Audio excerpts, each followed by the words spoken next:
I did not realize that the smell of caramel could become a warning, because until that day, it had always meant safety to me. Evenings in the kitchen, sugar melting slowly under careful heat, my mother's voice somewhere behind me, steady and alive. When the scent drifted through our apartment that night, faint and artificial, I felt only a brief irritation, a thought that the trash should have been taken out earlier, that sweets linger in the air longer than they should. I did not yet know that memory can sharpen itself around the smallest sensations, turning them into knives that cut long after the moment has passed. The day itself had been ordinary in the way only the most dangerous days are, wrapped in routine so thick it feels like armor. We went to the park because the walls of the apartment had started to press inward, because my son had been restless, because I told myself that a short walk would fix what exhaustion had broken in me. The sky was pale and undecided, neither bright nor threatening, and the park was filled with the low noise of life continuing as it always does. Children shouting, leaves moving under careless feet, distant traffic humming like a tired animal. I remember thinking that nothing truly bad could happen in a place so familiar, so openly shared by families who believed, as I did, that danger announces itself clearly. He ran ahead of me toward the swings, his small jacket unzipped despite my earlier instructions, his laughter bouncing back from the metal frames as if the park itself was answering him. I stayed behind on a bench, telling myself I was watching, that I was present, even as my attention softened and drifted the way it does when you believe you are safe. I checked my phone once, then scolded myself and slipped it back into my pocket, unaware that even that brief distraction would one day expand into something unforgivable in my memory. That was when I saw the man. He did not look out of place, which is perhaps the most important thing I can say about him. He was dressed neatly, in a coat that suggested care rather than wealth, and his hair was white in a way that seemed earned rather than neglected. He moved slowly, but not weakly, and when he stopped near my son, it was with the cautious respect of someone who knows he is entering another person's space. I noticed him because I noticed everything that came close to my child, yet I did not rise, did not call out, did not feel the spike of fear I would later wish had pierced me then. From a distance, I saw him bend slightly, lowering himself to a level that did not tower or threaten, and I saw my son pause, curious, unafraid. The man's mouth moved, shaping words I could not hear, and my son tilted his head, listening with that open trust children carry like an unprotected flame. I told myself that if there were danger, I would feel it. That instinct would speak loudly enough to cut through the calm. Instead, I felt only a dull, sympathetic ache when I saw the man place a hand over his chest, as if something there hurt him. Later, I would remember the gesture with a precision that feels cruel, because it seemed sincere. Because grief, when performed convincingly, disarms us more effectively than aggression ever could. The man reached into his pocket slowly, deliberately, and withdrew a small object wrapped in bright paper. Even from the bench, I recognized the familiar shine of candy, the universal language of reward and kindness. My body tensed, just slightly, a reflex shaped by years of warnings and stories. But then the man spoke again, and my son smiled. And whatever he said softened the moment into something that resembled a lesson rather than a threat. I saw my son glance toward me, seeking permission not in words but in posture, and I nodded without standing, without calling him back, offering consent with the smallest movement of my head. That nod will live inside me longer than I will live myself. When my son returned, he held the candy carefully, not tearing at the wrapper the way he usually would, but cradling it as if it were fragile. His eyes were bright with the importance of being entrusted with something, and he told me, breathless, that the man had given it to him in memory of his grandson, who used to love sweets and the park and the sound of children laughing. He said the man had told him to remember that life should be cherished, that every day mattered. I remember thinking that it was an odd thing to say to a child, but I also remember feeling moved, touched by the idea that sorrow could still choose generosity. I asked him if he had said thank you, because manners felt like a solid thing I could still control, and he nodded eagerly, proud of himself. I did not ask the man's name. I did not ask where he lived. I did not take the candy away. I told myself we would deal with it at home, that public spaces carried dirt and germs, that rules existed for reasons that had nothing to do with fear. The man was gone by then, already absorbed back into the slow circulation of the park, and I did not even try to track his path. On the walk home, my son talked about everything except the candy, as if its presence in his pocket was too important to mention again. He jumped over cracks in the pavement, asked questions about clouds, complained about his shoes, and I responded automatically, my mind moving along familiar tracks. The candy rested between us, like a secret we both knew but did not yet share, and I felt no urgency about it, no sense that time was pressing against us in any meaningful way. At home, the apartment welcomed us with its predictable quiet, the kind that feels earned after noise rather than empty. I hung up our coats, told him to wash his hands, and moved into the kitchen, where routine took over completely. The kettle filled with water, the cup placed on the counter, the spoon resting where it always rested. When he came in, hands still damp, he held the candy out to me, asking if he could eat it now, and I hesitated only long enough to remind him not to make a mess. I watched him struggle with the wrapper, the paper resisting just enough to slow him down, and in that moment, I turned away, focusing on the kettle as it began to warm. The sound of water shifting toward a boil has always been comforting to me, a signal that something is progressing as expected. Behind me, there was a small sound, a pause, and then my son said that the candy tasted strange. I answered without turning around, told him that not all sweets are the same, that sometimes flavors surprise you. And I regret that sentence more than any harsh word I have ever spoken in my life. When I finally looked back, he was already chewing, his face thoughtful rather than alarmed, trusting my judgment in the way children trust without knowing they are doing so. The rest of the evening unfolded in fragments that refused to arrange themselves neatly in my mind. There are gaps filled with panic, with denial, with the desperate hope that I was overreacting when something in his posture changed, when his voice sounded wrong.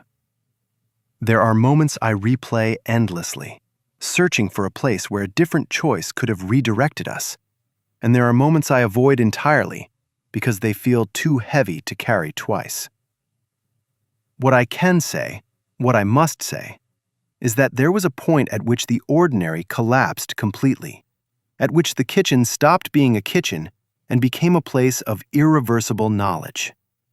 I remember grabbing the wrapper from the table, my hands shaking so violently that the paper crinkled louder than it should have.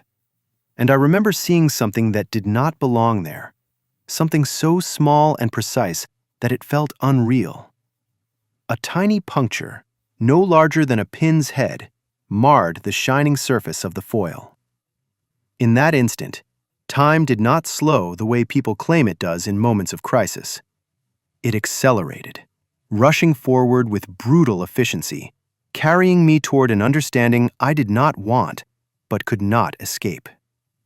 Every warning I had ever heard, every story dismissed as exaggeration, every rule bent for convenience rose up together, forming a single, crushing realization. And somewhere beneath that realization, quieter but far more enduring, was the knowledge that I had been there, watching, present enough to stop it, and that I had chosen, for one unthinking minute, to believe that kindness was always what it appeared to be.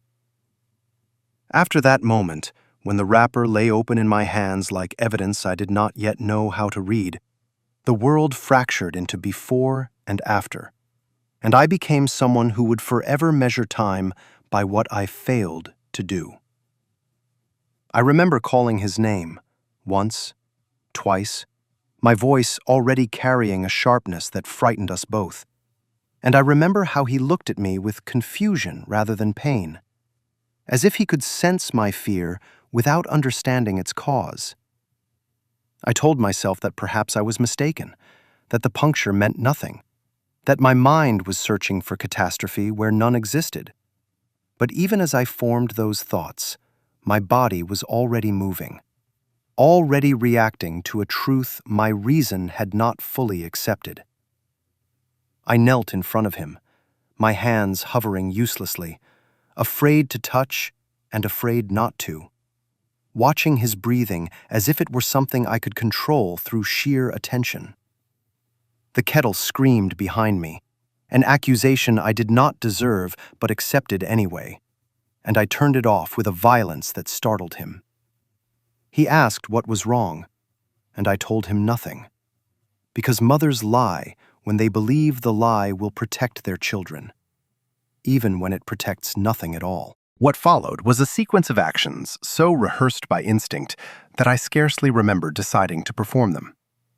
I reached for my phone, my fingers slippery, dialing numbers I had never wanted to need, explaining myself too fast, then too slowly, then not at all when words failed me. I was told to stay calm, to observe, to wait, and waiting felt like an act of betrayal, like standing still while something precious slipped away from me 1 second at a time. He sat at the table, swinging his legs, unaware of the weight that had entered the room.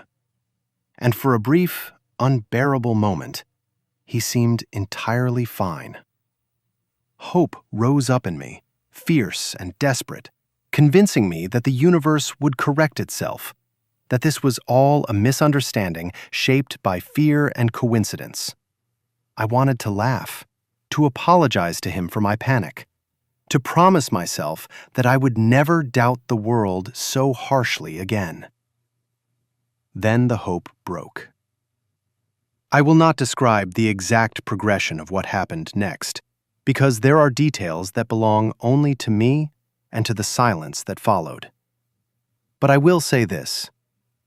There is a specific sound a mother makes when certainty dies, and I learned that sound by hearing it tear itself out of my own throat. The apartment filled with movement and noise and voices that were not mine, and I watched strangers take control of my child because I could no longer pretend that I knew how to protect him. In the confusion, I handed over the wrapper, pointing uselessly at the tiny hole, repeating the story of the park, the man, the candy, as if repetition could transform it into something reversible. They listened, nodded, asked questions I struggled to answer, and I hated myself for every missing detail, every forgotten feature of the man's face, every moment I had chosen not to look too closely. My negligence became a list, and I could feel it growing even as events rushed forward. At the hospital, time lost all remaining meaning. Corridors stretched longer than they should have, lights burned too brightly, and every surface seemed designed to remind me that I was far from home and even farther from the version of myself that had walked into the park that afternoon. I was told to wait, then to follow, then to wait again, and each instruction carried the unspoken assumption that I was powerless, that my role had been reduced to observation and regret. I sat in a chair that was molded to be uncomfortable, my hands clasped so tightly that my fingers ached, and I replayed the scene in the park over and over, searching for something I could still change. I imagined myself standing up, calling my son back, refusing the candy, walking home without it, and each imagined correction ended the same way, with my son alive and annoyed, and none the worse for it. The ease of those imagined alternatives felt like mockery, like proof that the tragedy required nothing extraordinary, only my inattention. When someone finally spoke to me with the careful tone reserved for moments that alter lives permanently, I already knew what they were going to say, and yet the words still struck with the force of a physical blow. I nodded as if I understood, as if understanding mattered now, and I felt something inside me go quiet, a place where the future had been forming only hours earlier. I did not scream. I did not collapse. I simply felt emptied, as though grief had scooped me out and left a shape behind. The days that followed moved with a strange politeness, as if the world were trying not to disturb me while continuing on its way. People spoke softly, touched my arm, brought food I did not eat, and avoided my eyes when silence grew too heavy. I answered questions automatically, told the story again and again to different faces, each time sanding down its edges until it sounded almost reasonable, almost survivable. The man in the park became a description rather than a person, a blur of age and clothing and sorrow, and I hated myself for how quickly he slipped away from specificity. Authorities asked me to describe him, and I tried, truly tried. But memory resisted me, reshaping itself around my guilt. I remembered his voice as gentle, then uncertain, then perhaps not so gentle at all. I remembered his eyes as kind, and then realized I could not recall their color. Each attempt to be precise only highlighted how little I had truly seen, and the implication of that ignorance pressed down on me harder than any accusation could have. At night, I lay awake, listening to the apartment breathe, hearing phantom sounds that I reached for before remembering there was nothing left to hear. The smell of caramel returned again and again, uninvited, dragging me back to the kitchen, to the wrapper on the table, to the moment when knowledge arrived too late. I scrubbed surfaces obsessively, as if cleanliness could erase what had happened, as if order could stand in for absolution. People told me that it was not my fault, that I could not have known, that anyone might have done the same, and I nodded because arguing felt pointless. Their words slid off me without leaving a mark, because fault is not always assigned by logic, and forgiveness does not always respond to reassurance. I knew where responsibility ended and blame began, and I lived in the space between them, where neither relief nor punishment could reach me. Weeks passed, then months, and the case faded from conversation, from headlines, from the urgency it once commanded. The park remained open. Children continued to play. Life resumed its patterns with an indifference that felt personal, even though I knew it was not. I avoided that place at first, then passed it by accident one day, and felt my breath catch as if I had been struck. The bench was still there. The swings still creaked. And in that ordinary persistence, I felt a surge of anger so sharp it surprised me, because the world had not learned the lesson my child had paid for. The danger had not announced itself more clearly. The kindness had not been unmasked. Everything looked the same, and that sameness felt like an insult carved into the landscape. It was then that I understood something that frightened me more than grief ever had. The story was not over simply because the worst had already happened. Somewhere, the man who had given my son that candy still existed, or someone like him did. And the thought of that quiet continuation filled me with a purpose I did not yet know how to name. I began to watch more closely. Faces lingered longer in my memory. Gestures took on new meanings. I listened to conversations in public spaces with an intensity that bordered on obsession, attuned to the language of sympathy, of shared loss, of carefully offered gifts. I told myself I was being vigilant, that this awareness was the only good thing that could come from what I had endured. But beneath that justification lay something darker, something sharper. I wanted the world to feel as unsafe as it truly was. And somewhere deep inside me, beneath the sorrow and the guilt and the endless questioning, a quieter thought took shape, one I did not yet dare to examine. If kindness could be weaponized so easily, if grief could be used as camouflage, then perhaps innocence itself was not the shield I had believed it to be, but a vulnerability waiting patiently for the wrong hands. That thought did not bring me comfort. It brought me resolve. Resolve is a strange thing when it grows out of ruin, because it does not feel brave or clean or even deliberate, but more like a pressure that builds quietly until resistance becomes impossible. I did not wake up one morning and decide to change. I simply found that standing still hurt more than moving, that silence was heavier than action, and that memory, when left alone, sharpens itself endlessly. If I was going to live inside this world as it now existed for me, I needed to understand it in a way I never had before. I returned to the park for the first time on a gray morning that smelled of damp earth and old leaves, choosing an hour when children would be scarce and questions fewer. My steps slowed as I approached, my body reacting before my thoughts could catch up, and for a moment I considered turning back, preserving the fragile distance I had managed to build. But distance, I had learned, offers no protection from what has already happened. And so I forced myself forward, past the familiar entrance, past the path where my son had run ahead of me with such careless joy. I sat on the same bench, or one close enough that the distinction felt meaningless, and watched the park function without me.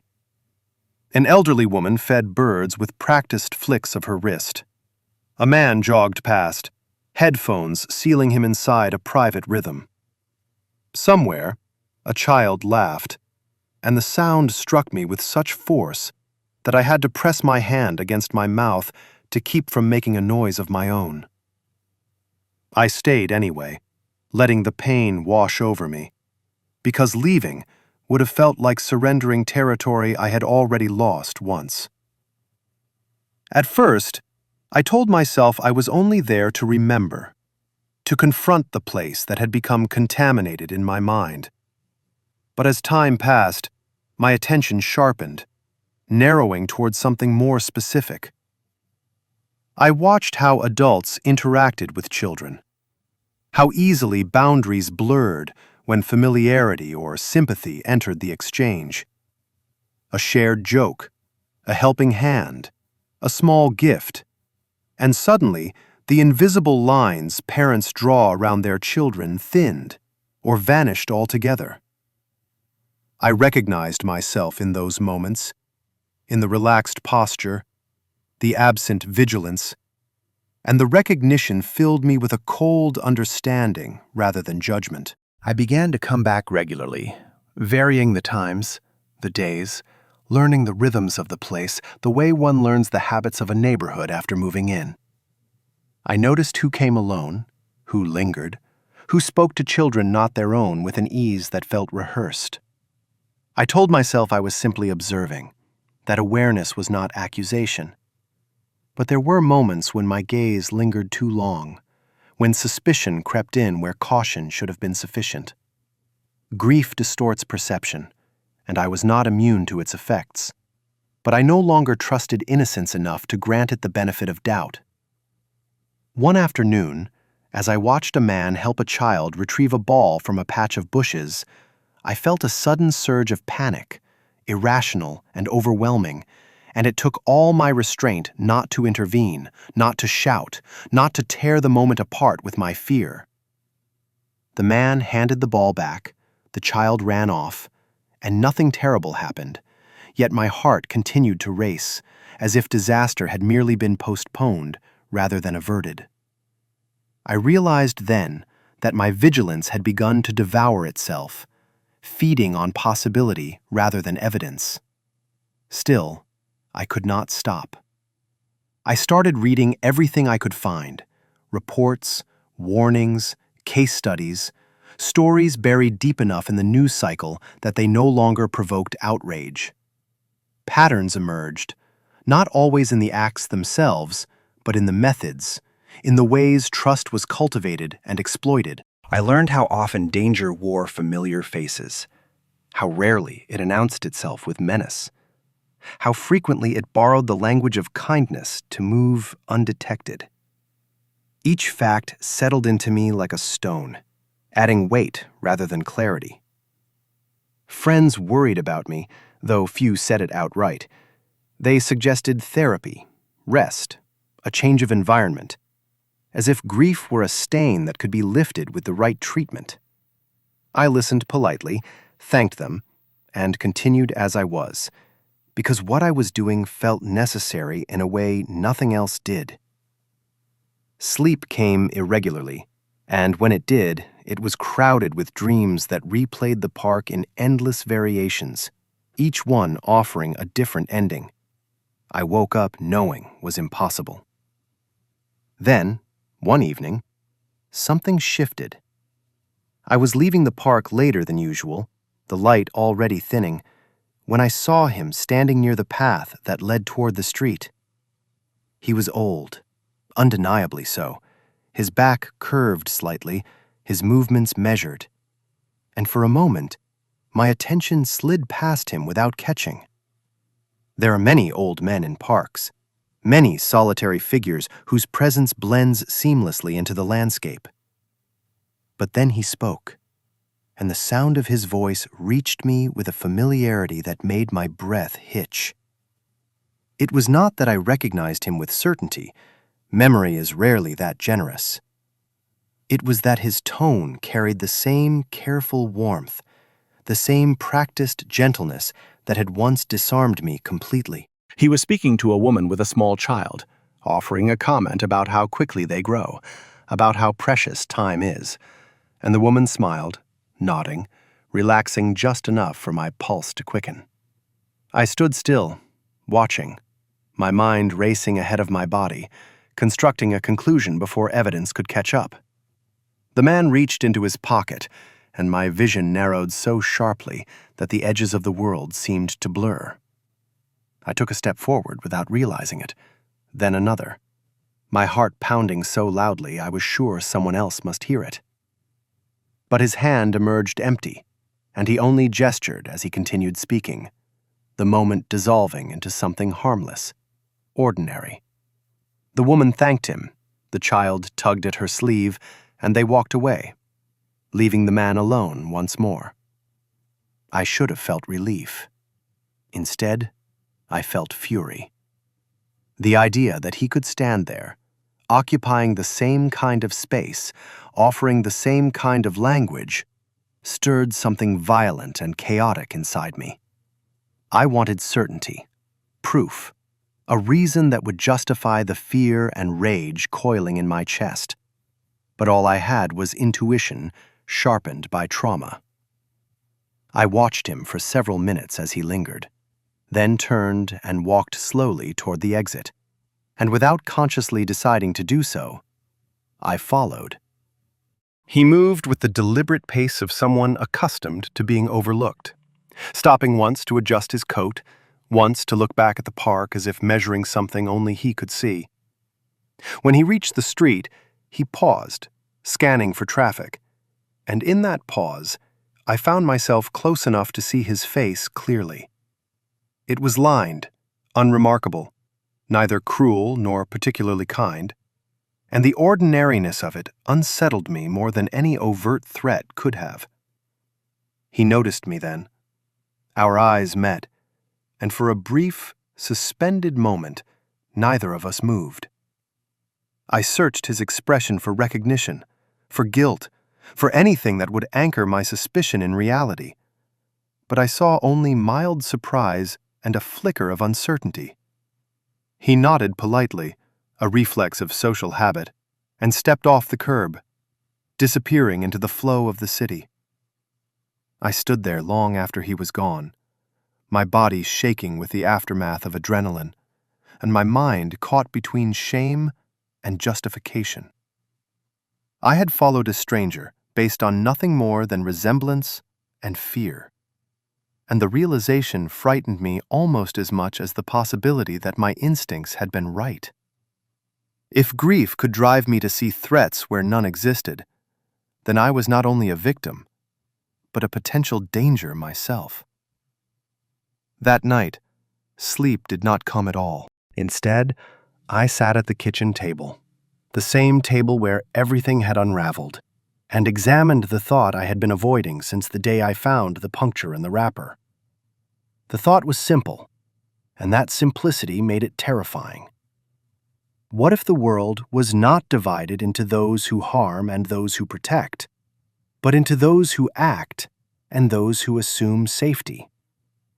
What if my failure had not been unique, but merely one instance in a long chain of quiet permissions granted by exhausted, distracted, well-meaning adults? I imagined confronting the man, any man like him, demanding answers that might not exist, and the image left me hollow rather than satisfied. Justice, I realized, would not restore what I had lost, nor would vigilance prevent every future harm. There would always be another moment of distraction, another choice made in good faith that opened a door it should not have. This understanding did not soften my anger. It refined it. I stopped going to the park after that, not because I was afraid, but because I had extracted what I needed from it. My focus shifted outward, toward conversations, toward warnings delivered gently at first, then more insistently. I spoke to other parents, not with hysteria, but with detail, describing the mechanisms of trust, the way danger borrows the shape of kindness. Some listened, some recoiled. A few accused me of projecting my trauma onto the world, and they were not entirely wrong. But the stories began to circulate. People checked wrappers more carefully. Children were reminded, again and again, not to accept gifts, no matter how kindly offered. The park posted new signs, bland and easily ignored, but present nonetheless. It was not enough, and it would never be enough. But it was something, and something felt preferable to the silence I had lived in before. And yet, despite all of this, despite the vigilance and the warnings and the restless sense of purpose, there remained a question that refused to leave me alone. I had assumed from the beginning that the man in the park had intended harm, that the puncture in the wrapper had been deliberate, that grief had been a disguise rather than a truth. It was the only narrative that made sense of the devastation, the only one that allowed anger to settle on a target. But assumptions, I had learned, are dangerous things. What if the candy had been tampered with before it ever reached his pocket? What if negligence, not malice, had been the origin of everything that followed? What if I had built an entire structure of vigilance and suspicion on a foundation that was not as solid as I believed? The possibility unsettled me more deeply than any certainty could have, because it threatened to dissolve the clear boundaries I had drawn between innocence and guilt. If harm could occur without intent, then no amount of watchfulness would ever feel sufficient, and no villain could ever be fully identified.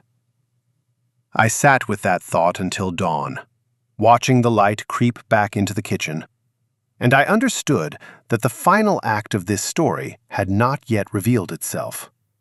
The truth, whatever it was, still waited somewhere beyond my reach, and the knowledge that I might never grasp it filled me with a slow, simmering dread.